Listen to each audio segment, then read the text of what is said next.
Boa tarde a todos e a todas. Estamos iniciando mais um programa da TV da Fênix TV Web, né? CRT em Debate. Como sempre, para salientar, o programa tem como foco a saúde sexual e reprodutiva, certo? Tendo como eixo norteador o universo das DST e AIDS, as velhas e as novas tecnologias de prevenção, as questões relativas a tratamento, pesquisa, os estudos, né? As ações em prol do respeito aos direitos humanos das pessoas que vivem com HIV e AIDS e demais populações vulneráveis.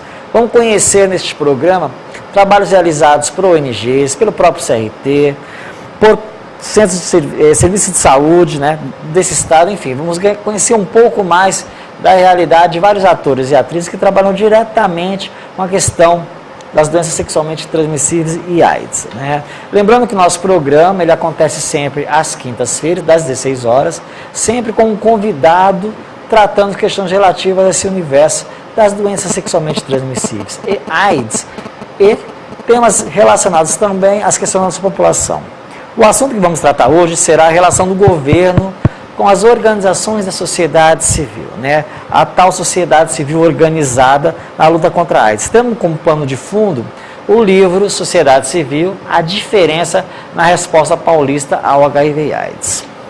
Para discutir, né, para conversar um pouco conosco sobre esse tema, temos hoje a presença luxuosa, né, de Renato Barbosa, do Instituto de Saúde da Secretaria de Estado da Saúde, Valéria Silva, do CRT, também da Secretaria de Estado da Saúde. Renato e Valéria, né, são os organizadores e os escritores deste livro, né. O lançamento aconteceu no final de outubro, né, no Centro de Convenções e Bolsas, aqui em São Paulo, certo? E para Renato e Valéria, obrigado pela presença, certo?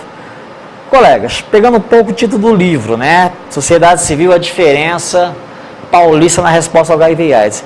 Qual foi a diferença? De que diferença estamos falando? Você pode responder. Boa tarde a todos e a todas, é um grande prazer estar aqui. O livro Sociedade Civil, a diferença na resposta paulista ao HIV AIDS, surgiu de uma ideia de conseguir contar a história, né? Contar 10 anos de articulação com a sociedade civil e de apoios aos projetos executados por ONGs. Então a gente tinha um arcabouço, enfim, de histórias e de ações exitosas das organizações que a gente queria de alguma forma explicitar, mostrar para todos. Então o livro surge dessa ideia de contar a história, de contar realmente isso, né? Qual é a diferença da sociedade civil no programa de DST-AIDS em São Paulo, né? Da resposta mesmo à epidemia de DST-AIDS. Boa tarde a todos e a todas. Gostaria de agradecer o convite, a gente poder estar conversando aqui, trocando ideias sobre essa publicação, que é recente, como o Jean falou, agora lançada no evento de 30 anos do Programa Estadual DST-AIDS. Eu acho que a diferença, né, é uma diferença histórica, porque essas organizações, que são popularmente conhecidas como organizações não governamentais, que a gente costuma chamar de ONGs, né, elas tiveram um papel estratégico e elas influenciaram a construção da resposta paulista de enfrentamento ao HIV/AIDS em 1983. Então, essa resposta governamental, ela nasce no bojo da Secretaria de Estado da Saúde, sob a coordenação do Dr. Paulo Roberto Teixeira, na época no Instituto de Saúde, onde havia um ambulatório de dermatologia sanitária, e nesse espaço, nessas relações com a sociedade civil, ainda não estruturada como ONG, mas como movimentos ligados ao movimento homossexual na época, pressionaram o governo para que houvesse uma resposta. Então, eu acho que a primeira diferença é essa capacidade proativa da sociedade civil, através dos movimentos populares, dos movimentos de saúde e outros movimentos que depois acabaram se institucionalizando como organizações não governamentais, impressionar o poder público. E isso num contexto de democratização do país e, consequentemente, num processo de implantação do Sistema Único de Saúde que havia sido promulgado, né, com a Constituição de 1988 e depois com as leis específicas do SUS em 1990. Então, acho que essa primeira diferença histórica, né, é que as ONGs elas representam um pilar dessa resposta. E é uma resposta que ela foi se aprimorando no decorrer desses anos. E o nosso livro, ele procura, ele resgata um pouco essa história e, como a Valéria falou agora há pouco, se detém mais e se aprofunda mais na questão dessa interlocução com a sociedade civil, sobretudo dos anos de 2000 até o presente momento. As ONGs também elas têm um papel muito importante e fazem a diferença no controle das políticas públicas, né? Políticas de saúde, no desenho, na discussão, na pressão e na cobrança, né? Se as ações de prevenção, de assistência, as DST-AIDS estão acontecendo há algum tempo, ou seja, se está havendo uma resposta social, principalmente por parte do governo, mas também pela sociedade civil, o controle da epidemia no estado de São Paulo, que é o estado que concentra o maior número acumulado de casos de HIV e de AIDS no país, né? E também o maior número de organizações que se dedicam a essa causa tão importante, tão estratégica, e que conseguiu congregar profissionais da saúde, ativistas, e também outros setores, né? Profissionais que atuam em outras áreas, não só no setor saúde. Então, realmente, as ONGs elas fazem a diferença e cada vez mais pensando nos desafios que nós temos agora para enfrentar a complexidade dessa epidemia na quarta década, porque a epidemia ainda não acabou. Há muito por fazer, há muito por se aprimorar. Quer dizer, que a gente pode falar que o que nós temos hoje, quando a gente olha para o Brasil, olha para o estado de São Paulo, nós temos uma série de serviços, não é isso? Uma série de campanhas, nós temos uma série de materiais que geralmente você encontra em unidades de saúde, você tem uma rede estruturada, né? Uma rede estruturada que dá apoio, que dá assistência, que cuida. Então nós podemos falar que, na verdade, toda essa estruturação se deu muito por essa relação entre esse governo, essa sociedade que muitas vezes veio representada pela mãe, pelo pai, pelos amigos, por pessoas que foram afetadas direta e indiretamente. É isso que a gente pode colocar? Exatamente. São muitos atores, né, envolvidos nessa resposta. E você lembrou bem, né? Várias ONGs elas se estruturam justamente por esse desejo da população afetada, dos amigos, dos familiares e também dos profissionais da saúde, em constituir espaços que pudessem estruturar, pressionar as políticas públicas para que elas dessem uma resposta, tanto no campo da assistência quanto no campo da prevenção. Essas respostas elas foram construídas e aperfeiçoadas ao longo do tempo, e elas permanecem até hoje, com vários ganhos, mas também com vários desafios, né?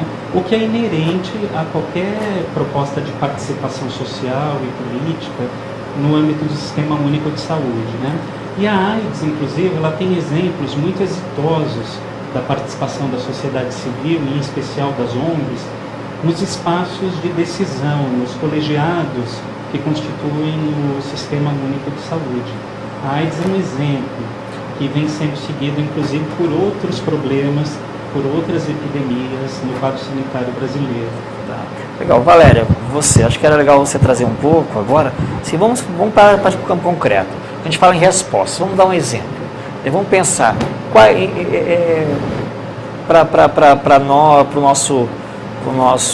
quem está nos acompanhando neste momento, né? Dá um exemplo de uma resposta positiva, né?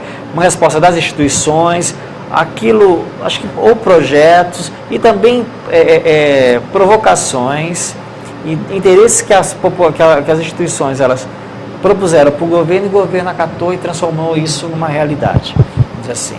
queria retomar um pouco a fala do Renato quando ele vem dizer sobre a diferença. Eu acho que aí linka com essa sua pergunta.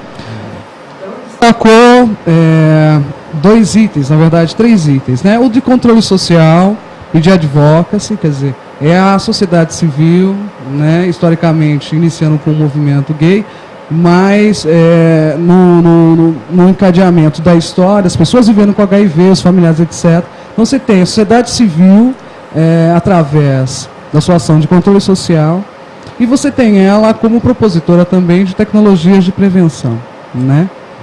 E a sociedade civil, no momento em que, no diálogo com os gestores públicos, ela constrói diretrizes políticas que vêm dar respostas aos desafios que aí a epidemia coloca para a sociedade como um todo. E aí dentro dessas 3 dimensões, eu acho muito interessante que a sociedade civil consegue fazer realmente a diferença, porque ela, no limite, pensando nas ações de prevenção, né? As tecnologias que a gente verifica, que são propostas, né?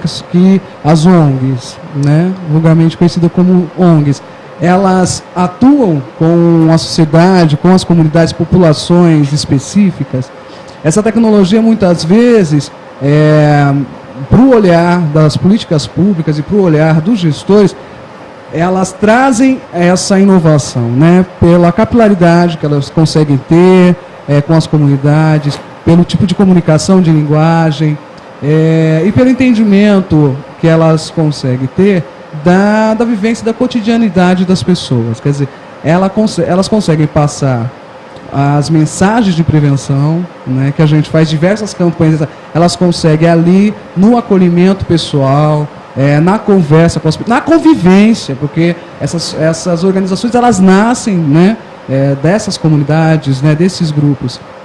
E a gente verifica assim, um dos exemplos, eu acho que é um dos exemplos bem emblemáticos, é a academia feita por pessoas vivendo, né? A academia pensando na qualidade de vida das pessoas. Física, né? Atividade física. Proposta por uma das ONGs aqui do estado de São Paulo, que inicialmente coloca em sua sede e dá acesso a um universo de pessoas vivendo aos exercícios físicos, com professores que tinham orientações específicas para as necessidades, demandas, etc. É uma ação que, no olhar governamental a priori, a gente não imaginava que aquilo faria tamanha diferença na qualidade de vida que faz, e como uma tecnologia específica, né, que nos trouxeram. Então, hoje em dia, a gente tem isso no município de São Paulo. Algumas instituições públicas com esse mesmo modelo, ou seja, com academias disponíveis para as pessoas vivendo. A gente tem ampliação, né, no acesso a essa academia por outras organizações, ou seja, a gente verifica que isso é um exemplo contemporâneo, mas se a gente vê na história, o próprio uso do preservativo como um meio de prevenção foi uma tecnologia formulada pelo movimento gay, né, americano. Quer dizer, a gente tem a sociedade civil o tempo inteiro, junto com os governos, com os programas, enfim, buscando resolução para a sua vida, para a vida cotidiana. Então, eu acho que juntando um pouco a primeira pergunta com a segunda, é a grande diferença que eles nos trazem. Para além do controle social mesmo, né, dessa verificação e da de voz, quer dizer, a busca de ampliação dos direitos que eu acho que a gente não pode deixar de citar, que é as questões da medicação, né? Isso.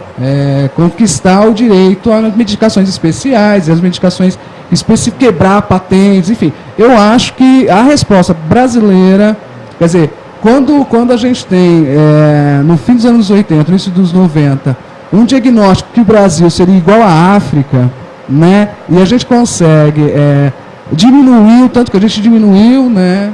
E a gente consegue não chegar nesse patamar da África e consegue ser um exemplo mundial, a gente só pode entender que é por conta dessa interlocução, dessa articulação e dessa vontade de viver, né, a sociedade civil. Legal. Interessante, a gente percebe também que um quando é lançado o coquetel, né, os antirretrovirais em 95, chegando no Brasil em 96, você vê o decréscimo dos óbitos, né, dos números de infecções, óbitos também, como a Valéria colocou, esse acesso cada vez mais próximo da população do preservativo, a desburocratização do acesso ao teste, né, porque vou fazer um teste, não era aquela coisa só para que, porque eu vou fazer teste, eu não sou gay, eu não sou usuário de droga, eu não sou travesti, não sou um profissional, tinha aquele ideário, né? E também eu acho que foi um marco muito interessante, que eu acho que a pressão da sociedade civil, a questão do sangue, né? Do controle do sangue.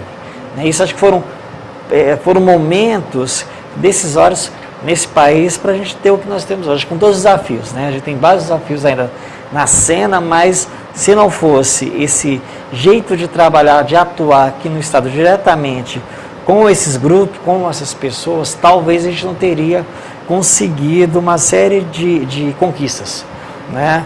Indo nessa linha, falando um pouco de ONG, não tem como falar de sustentabilidade, né? Olhar para uma ONG sem falar da sua sustentação. A gente sempre, quando pensa em ONG, vem muito a questão do trabalho voluntário, mas uma ONG precisa pagar conta, é uma instituição que tem todos os deveres e obrigações como uma empresa privada ou pública. Porém, o foco, a missão dela é voltada para um bem comum, né?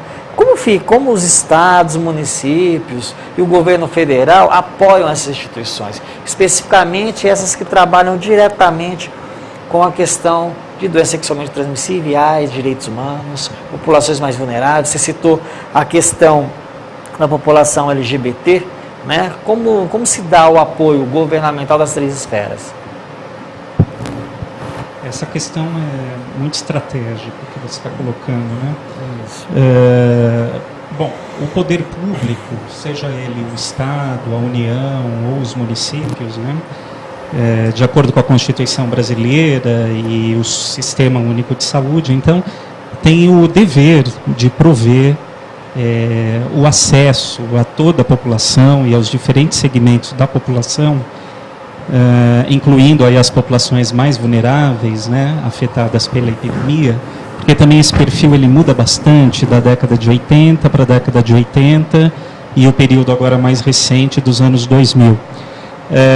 Então, isso está assegurado, né? Está assegurado através de um arcabouço legal e o poder público, então, ele se estruturou justamente nessa relação com a sociedade civil através de algumas modalidades específicas para o financiamento dessas ações, né? Então, na verdade, tem várias formas de apoiar. Dos anos 90 para cá, a principal modalidade de apoio, ela se dá via projeto, né? Então, as organizações, elas participam de seleções públicas. Essas seleções, elas já são desenvolvidas hoje no âmbito dos estados, coordenadas pelas secretarias estaduais de saúde, em especial pelos programas estaduais de DST-AIDS, e em conjunto com os municípios, com as secretarias municipais de saúde e os seus respectivos programas de DST-AIDS. Então, essa modalidade de projetos, ela tem sido regular, né? O financiamento ele tem sido regular, há um edital, existe a possibilidade, então, das ONGs apresentarem propostas, segundo as prioridades que foram definidas nesse edital.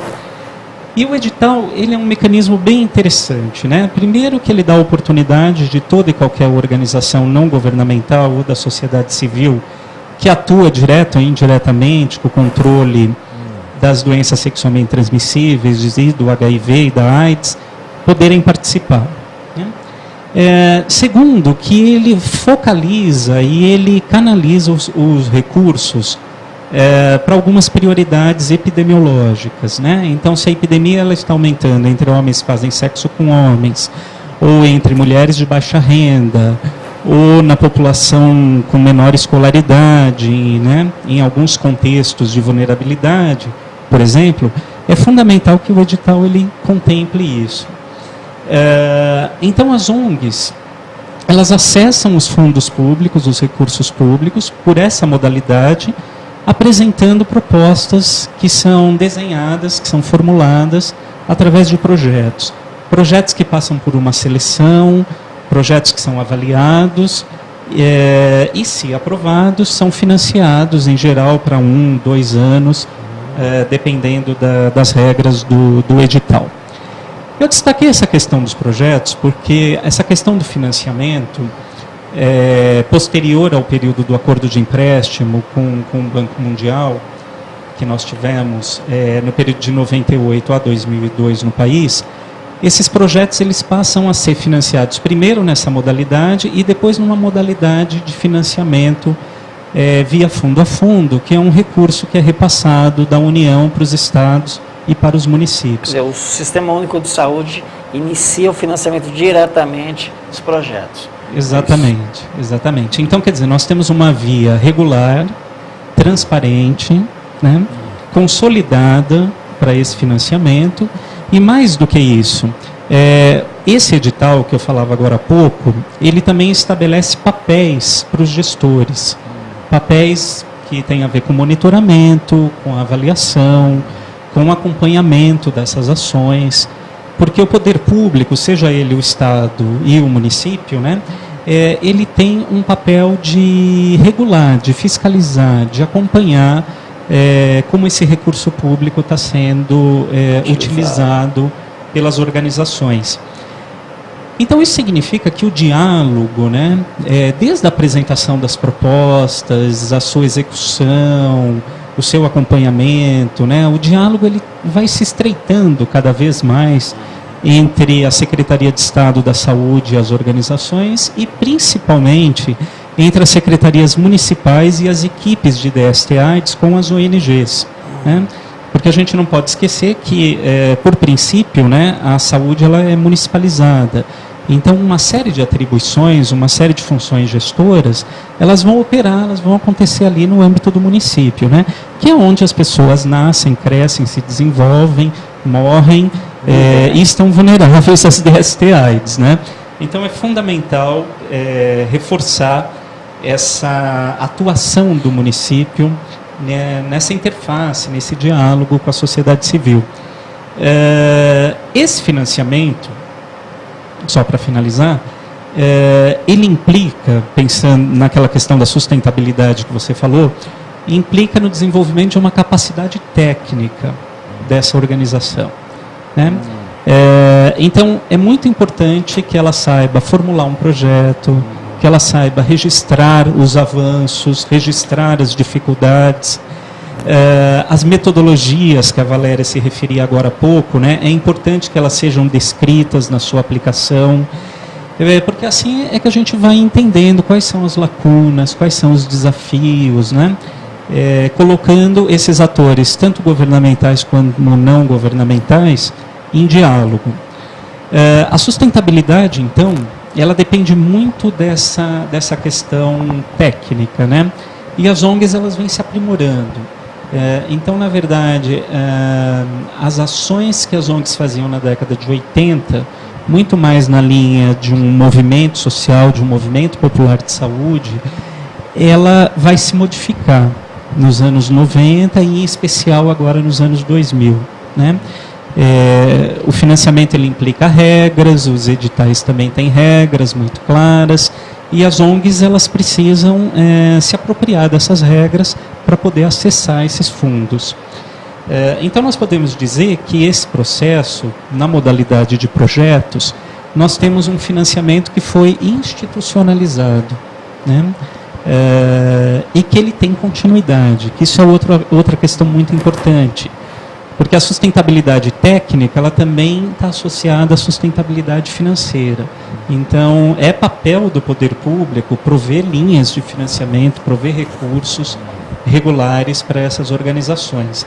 E é papel do poder público regular como é que isso vai se dar na prática, né? E essa sustentabilidade, ela depende também das questões políticas, dessa capacidade de ativismo, de articulação, de interface e de parcerias que as ONGs estabelecem e devem estabelecer nos colegiados do Sistema Único de Saúde. E também nos fóruns e nos espaços de participação da sociedade civil organizada em DST-AIDS. Mas agora, de qualquer forma, a sustentabilidade é um grande desafio, né? Certo. Como você falou, as ONGs têm que pagar as contas, só que para acessar recursos públicos, ela precisa se profissionalizar cada vez mais. Principalmente se ela for acessar recursos não só no âmbito da linha de financiamento do Ministério da Saúde para DST-AIDS, mas em outras pastas do governo federal, né? Que é muito importante que ela também tenha esse movimento. E também acessar recursos internacionais. Então, ONGs mais estruturadas acabam também acessando esses recursos, só que as exigências, muitas vezes, elas são maiores também, né? Complementar, Valéria, essa informação. Então, acho que a gente vai fazer daqui a pouco um intervalo, né, mas finalizando, foi percebido que cada vez mais as instituições elas têm que se profissionalizar. E por outro lado, existe uma crítica também do lado das instituições, que sempre elas colocam, quando tem vários debates na TV aberta, da questão da burocracia, do excesso burocrático, que muitos convênios estabelecem, né? Eu faço uma parceria, porém você tem um rol de instrumentos que você tem que se adequar. E muitas vezes esse rol de adequação é muito linear, né? Ele não é adequado ao tipo daquela instituição, porque quando você olha o tal terceiro setor, né, a gente vê desde uma fundação, né, Fundação Oswaldo Cruz, até uma fundação, a uma instituição que é uma associação de bairro, né? Então, será que nós temos que ter o mesmo olhar, o mesmo rol de documentos, o mesmo processo burocrático, fluxo para uma instituição que é uma unidade, que é uma associação de bairro e uma fundação como Santa Casa? Agora nós vamos para um rápido intervalo e daqui a pouco a gente volta para o segundo bloco da entrevista.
Voltando para a nossa entrevista, Valéria, nós finalizamos o primeiro bloco falando um pouco da questão da sustentabilidade. Você já ia fazer umas complementações.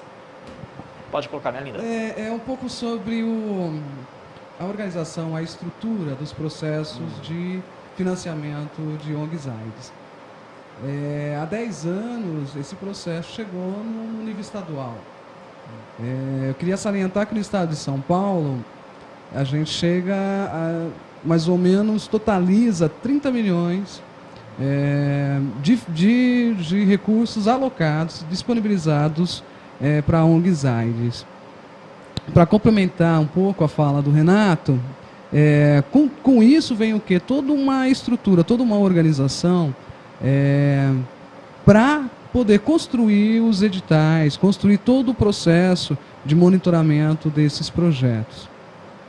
Queria salientar que a partir do momento que a gente busca construir os editais, a sociedade civil, através dos representantes, Fórum de ONGs AIDS, Movimento Nacional de Cidadãs Positivas, né, Fórum LGBT, Rede de Pessoas Vivendo, enfim, eles são chamados para essa construção, para pensar junto como a gente vai organizar o edital para poder, seguindo, né, todo nossas informações epidemiológicas, mas também seguindo um pouco o que eles vislumbram. Por quê? Porque a gente sabe que tem algumas delicadezas da epidemia do HIV que a gente não pega na quantificação.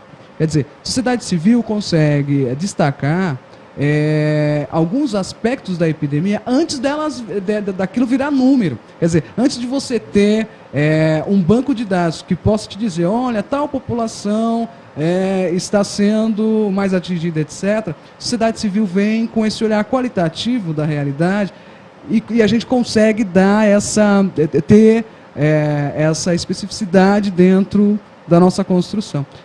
E isso vem trazendo todo um refinamento, vem trazendo toda uma forma diferente da gente conseguir desenvolver, né, esse processo de institucionalização mesmo de repasse de recursos, né, e de descentralização desse repasse, que, como o Renato colocou, a priori vinha via fundo a fundo, depois, né, no nível nacional, federal e estadual. Um outro detalhe é o detalhe do monitoramento das ações. Quer dizer, quando a gente pensa no monitoramento técnico e no monitoramento até financeiro, porque a gente tem que prestar contas, quer dizer, a gente tem um tribunal de contas que avaliza tudo isso, que a gente não pode estar ferindo as legislações. Quando a gente pensa esse processo, a gente tem junto conosco também a sociedade civil e programas municipais e grupos de vigilância epidemiológica. Quer dizer, programa municipal, grupo de vigilância e os representantes da sociedade civil participam da construção desde o edital e até a construção de todo o processo, ideia do monitoramento.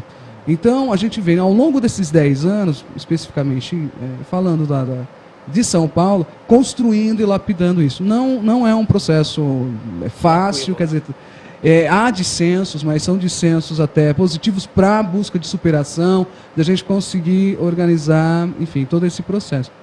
E a gente vê, com tudo isso, que atualmente, isso a gente relata bastante nos livros, né, no livro, que atualmente os municípios, de maneira até orgânica, conseguem incluir as ações das ONGs como parte da sua política voltada para o HIV/AIDS. Quer dizer, desde do Estado, os programas do GVS, e vai desembocar lá no serviço, lá no CTA, lá na atenção especializada. Quer dizer, a gente está, ao longo de 10 anos, construindo, enfim, um tipo de resposta com essa sensibilidade. Não é um processo fácil, mas é um processo que a gente quer construir junto e que não tem medo das críticas, enfim. E a gente tenta fazer esse diálogo de maneira aberta. Pensando na sustentabilidade, enfim, dessa complexidade toda. A gente sabe que a sustentabilidade não é só financeira, ela é técnica e ela tem a ver com a administração e gerenciamento das ONGs.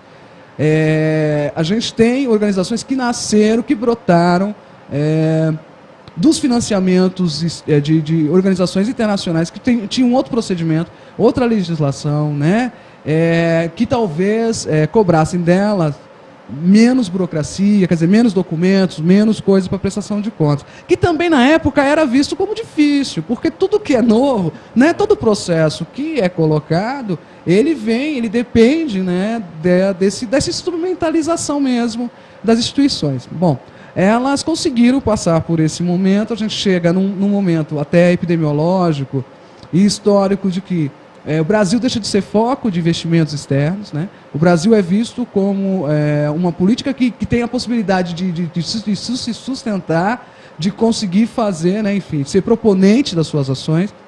Quando a gente chega nesse nível e institucionaliza o repasse de recursos, as nossas organizações, lógico, elas têm também que se adaptar a todo um arcabouço legislativo que faz parte da nossa legislação no nível federal, estadual e municipal. Isso exige realmente que esses movimentos, né, que brotam do quê? Da vontade, da solidariedade, da luta pela vida mesmo, né, da luta pela qualidade de vida, pela medicação, enfim, da luta pela cotidianidade, de um futuro feliz. Essa busca de futuro feliz que as ONGs emplacam, elas começam a se estruturar, quer dizer, elas verificam que elas têm que ter um CNPJ, né? Você falou, nossa, tem tantos tipos e tal. Então a gente poderia deixar até claro assim, tudo que a gente chama de entidade, de ONG, etc., elas estão dentro de duas figuras jurídicas apenas. Associações e as fundações. Ou sociedades, mas a gente não precisa aprofundar. As associações estão lá dentro, a ONG está lá dentro, né? Enfim, o que isso significa? Significa um grupo de pessoas que tem um objetivo comum, e esse objetivo, ele não é lucro, ele não é dinheiro, mas tem um interesse público, um interesse político, um interesse de desenvolvimento social, de qualidade de vida para todos, né, de beneficiar uma coletividade. Esse grupo de pessoas, ele se organiza, produz o estatuto, produz uma ata, né, de fundação, e isso tem que ir para um cartório civil, né? Aí ele tem que tirar o CNPJ, quer dizer, o Certificado Nacional de Pessoa Jurídica, quer dizer, eles viram uma pessoa jurídica. Tudo isso foi um processo, foi dolorido. As organizações, a gente sabe, que surgem de amigos de pessoas vivendo, que surgem das próprias pessoas vivendo, que tem que introjetar e tem que aprender todo esse arcabouço que é diferente, que vai exigir, sim, uma especialização, uma lapidação mesmo desses procedimentos. E a gente vê que cada vez mais isso é exigido. Quer dizer, atualmente, né, essas organizações que se institucionalizaram, que são pessoas jurídicas, elas têm que tirar títulos. Títulos municipais, títulos estaduais, títulos federais, né? Elas têm que tirar certificados, né? Elas podem ser OCIPs. E esses títulos são os que garantem a possibilidade de conseguir recurso público.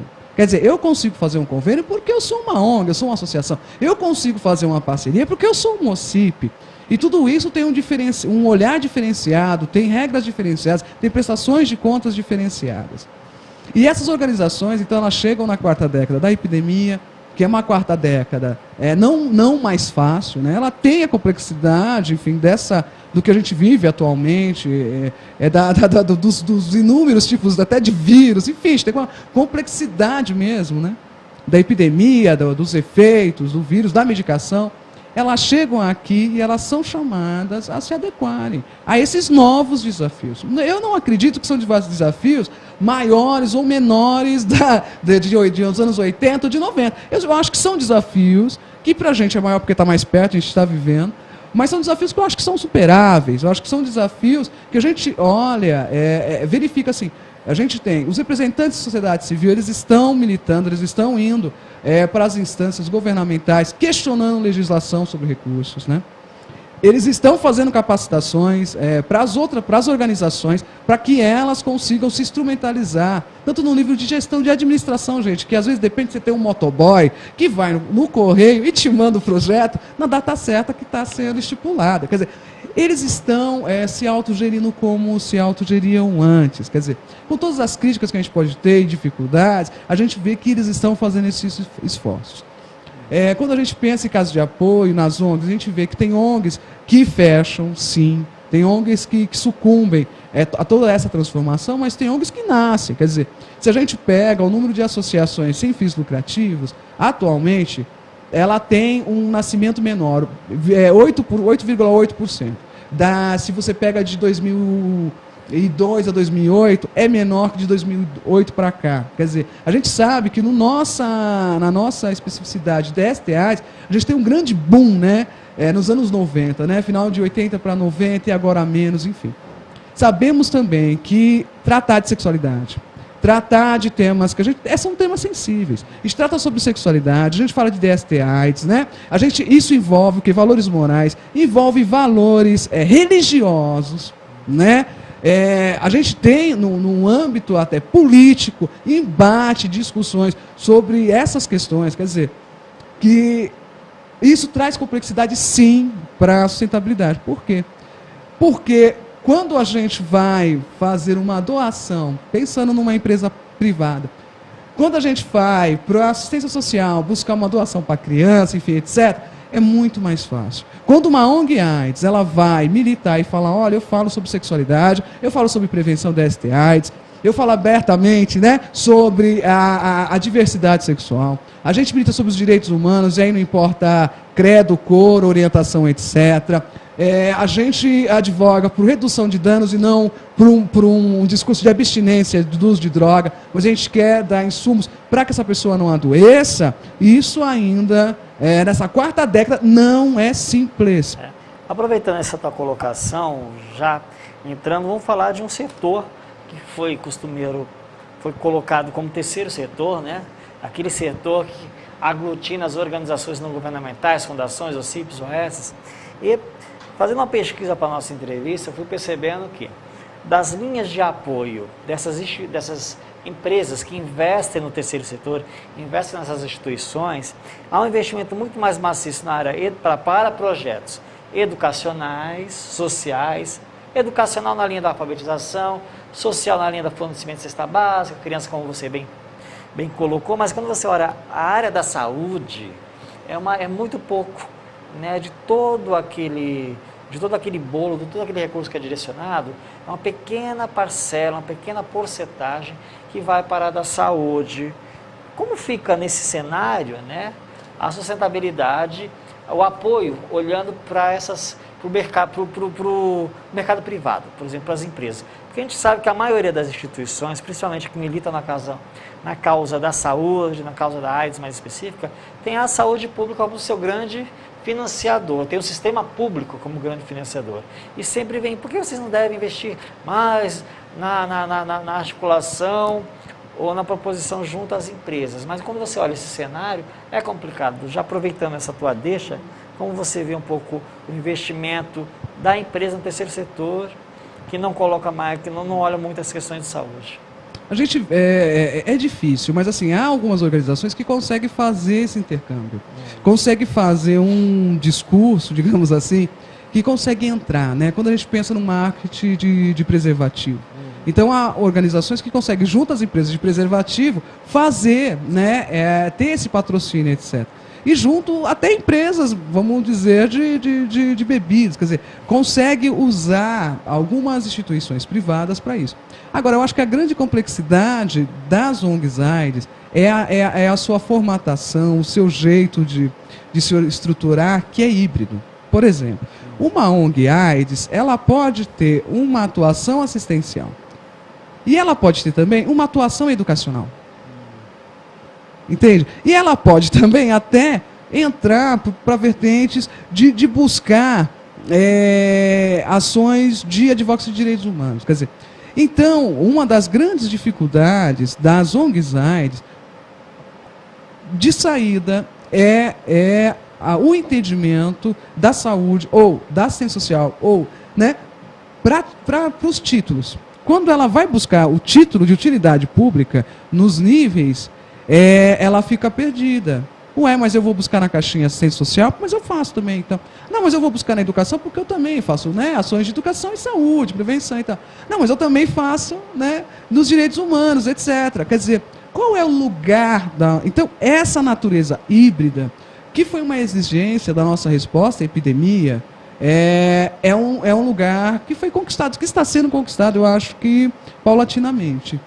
E por essa sensibilidade de você lidar com a temática sexualidade, que envolve questões de moralidade, de culpabilização, etc. Eu acho que essa sinergia de praga, né, traz um maior desafio para as ONGs AIDS. Agora, eu acho que ao mesmo tempo que ela tem essa sinergia de praga e ela tem esse desafio, é onde a gente verifica que tem as inovações. que tem as ações de criatividade que a gente, como representante governamental, a gente acaba admirando, porque elas conseguem demonstrar criatividade e se sustentar em detrimento de tudo isso, conseguir recursos em detrimento de tudo isso. Quer dizer, superar obstáculos independente de toda a defasagem. Quer dizer, se a gente olha os dados, você falou, nossa e tal, as ONGs da saúde, menor percentual de financiamento. Um dos dados que dá para olhar no IBGE, na BONG, etc., vai na internet, você consegue achar, é o número de atuação voluntária e o número de profissionais que são assalariados. Estão nas organizações sem fins lucrativos, quer dizer. Então, essas ONGs, ela abarca pessoas que fazem ainda trabalhos voluntários. Ela abarca pessoas que têm um trabalho que é assalariado, que não tem salário. Ou com estruturas e vínculos empregatícios muito frágeis. E, em detrimento disso, elas demonstram as ações, elas produzem tecnologias inovadoras, né? Quando a gente pensa nos sistemas que nós temos aí, cada vez mais se exige documentações, né? A gente não só exige títulos, porque isso é a lei, não sou eu, não é o Renato. As leis, né, integram isso. E, para além disso, tem inscrições. Então, você cadastra no nível tal. Você cadastra não sei onde, você precisa do cadastro não sei onde. Tá. Para além disso, agora a gente tem a construção de um sistema que é o SINCONG. Esse sistema é um sistema federal. É para maior visibilidade, racionalidade e monitoramento, democratização de visibilidade do recurso público. Mas é também mais um, né, obstáculo a ser superado pelas organizações. E aí não só no nível da saúde, porque ele abrange outras secretarias. Quer dizer, todas elas vão ter que passar por esse que exige documentos Y. Quer dizer, nós como Estado, a gente está emitindo declarações, a gente emite várias cartas, que é para o sistema, etc. Ele tem uma outra complexidade, não. Enfim, não estou fazendo uma crítica disso ou daquilo, estou dizendo assim, nós temos na quarta década novos desafios epidemiológicos da situação mesmo do HIV/AIDS. Nós temos desafios também legais, legislativos, de compreensão dessa figura jurídica das organizações. Ela é o terceiro setor, mas se você verifica mundialmente, o recurso que os terceiros setores mundialmente acabam alavancando é enorme. Quer dizer, você tem o setor privado, o público e o terceiro setor, ele até por um contexto internacional, as organizações, elas desenvolvem, integram dentro dela recursos, e não é pouco recurso. Na verdade, a gente precisaria, que é o movimento que existe hoje, no âmbito em Brasília, de uma regulação desse setor, né? Porque as instituições reclamam muito que você tem, existe várias interpretações sobre as questões legais, que se questiona, né, essa série de títulos, a relação custo-benefício, as exigências. Então, quando você olha para esse setor, ele precisa de uma regulação, ele precisa de um olhar, de uma estrutura, um arcabouço legal específico, que olha para essa realidade, porque também a gente acabou percebendo nesses últimos anos, vivemos isso hoje, por uma questão do controle, da busca pelo controle do mau uso de recurso público, você cria vários mecanismos que acabam impedindo, mas também já esse processo. Então, uma das questões que acho que em breve teremos é esse marco regulatório do terceiro setor, que é um grupo que está se debruçando sobre esse tema envolvendo a sociedade civil, o governo, está linkado lá ao gabinete da presidente Dilma, que busca, né, eu li alguma coisa esses dias, que busca, uma das coisas que ele solicita é essa flexibilização, é esse olhar, né, e dar condições, subsidiar, né, porque se sabe que esse é o terceiro setor forte, né, da economia que está aí. Existe estudo já falando da questão da economia. Eu só queria salientar, desculpa, tá, Rê? É assim, a gente coloca no mesmo bojo organizações que têm dentro da sua estrutura níveis, enfim, e e um arcabouço diferenciado. Quer dizer, quando a gente fala ONG, a gente está falando desde aquela organização de amigos daquele bairro que se uniu e que faz as ações com quase nada de recurso, há aquelas, né, que tem uma hiperestrutura, que tem um contador específico. Quer dizer, a gente põe todos na mesma legislação, a gente trata do mesmo jeito toda essa diversidade, enfim, de organizações que a gente sabe que existe, pequeno, médio, grande porte, etc. Agora, o que eu quero salientar é assim, em detrimento de toda essa rigidez, a gente consegue verificar, que eu acho que é isso que é importante, eu acho que eu estou falando também da cadeira que eu sento e do que eu faço. O que eu acho importante são as ações que as organizações desenvolvem. Então, o que eu acredito? Eu acredito que deve ser destacado, deve ser explicitado, para além do uso racional do recurso, mas as ações desenvolvidas pelas organizações. Por que eu estou dizendo isso? Porque isso é uma das questões mais difíceis de serem conseguidas. Por quê? Porque um sistema pode dizer para você se gastou certinho o dinheiro ou não, se fez 3 orçamentos ou não, tá? Um sistema pode dizer para você se de 10 atividades que ela planejou, se ela fez as 10 atividades, porque ela anexou ali uma lista de chamada, vamos dizer assim, para você. Mas um sistema não vai dizer para você qual é o resultado de transformações qualitativas na comunidade, com as pessoas que a ONG se relacionou, se vinculou. Então, o que eu acho importante é a gente, para além de tudo isso, do marco legal, o que eu acho que tem que ser feito, etc., é a gente conseguir destacar esse tipo de resultado, que é o resultado qualitativo, que é o mais difícil, e eu acho que esse tipo de resultado é o que responde pela política que a gente consegue ter no Brasil, especificamente em São Paulo. No livro a gente traz alguns exemplos de experiência desse tipo. É muito pouco para 30 milhões, isso não é nada, quer dizer, a gente não consegue mostrar no papel, no registro, nada do que a gente... A dimensão do que é. Eu acho que isso tem que ser frisado, porque senão a gente fica em número, discussão política. Não. O que tem que ser frisado é isso. É essa riqueza que a gente tem, enfim, de ações das organizações.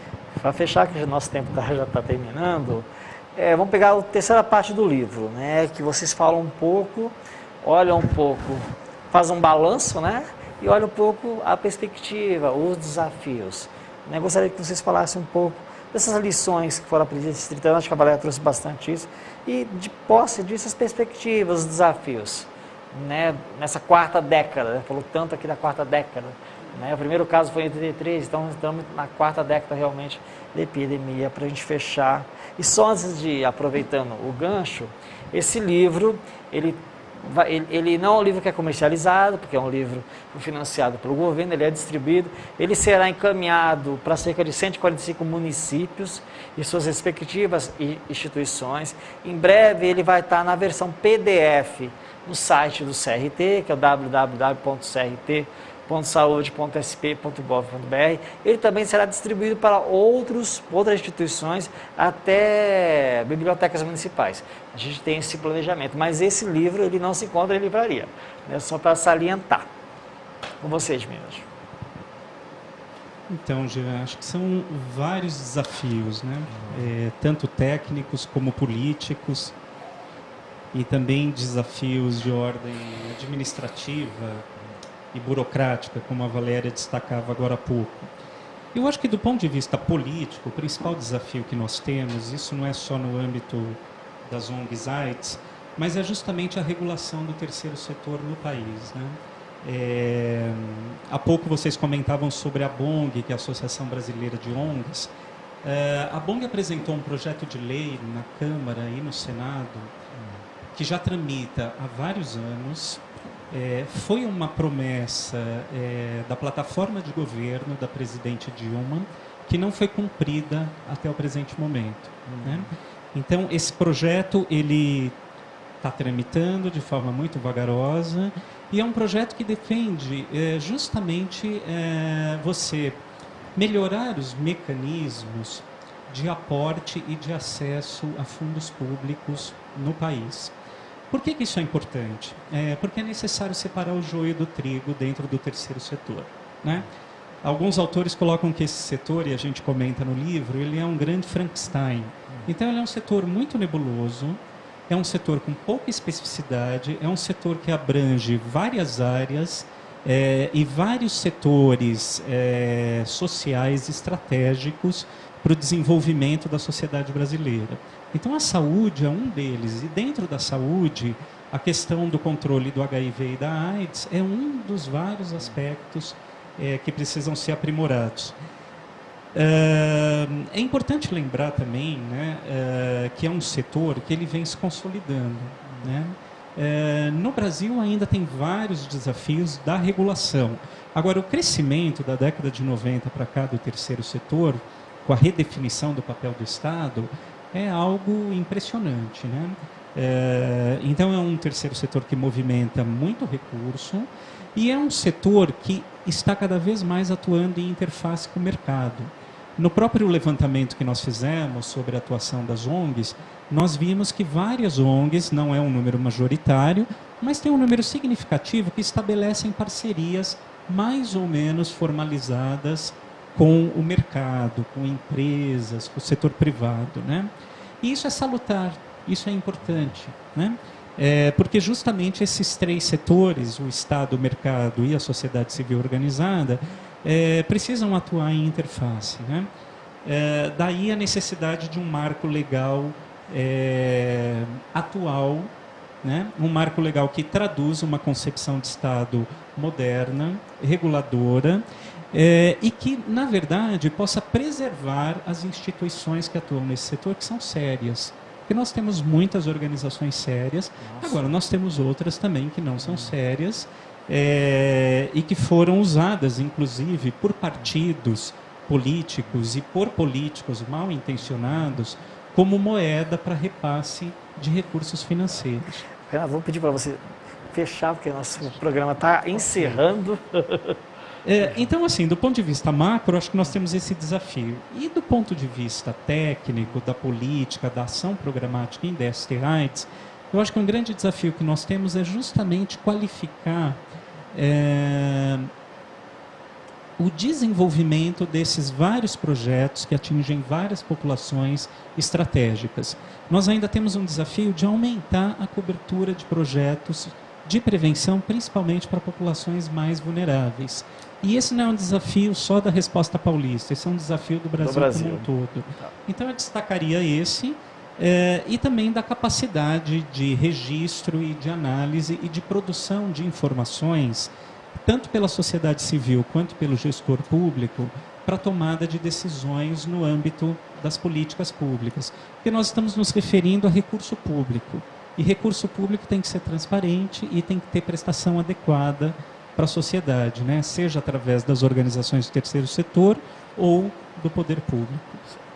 Renato, desculpe interromper, que nosso tempo realmente acabou. Obrigado pela presença de vocês aqui. Acho que hoje nós enriquecemos mais um pouco o conhecimento sobre esse terceiro setor, sobre as ações que as instituições, as ONGs, conhecidas como ONGs AIDS, elas atuaram e atuam nesse país para uma resposta, para ações mais efetivas de controle de direitos humanos, na questão do universo das DST-AIDS. Obrigado e até o próximo programa.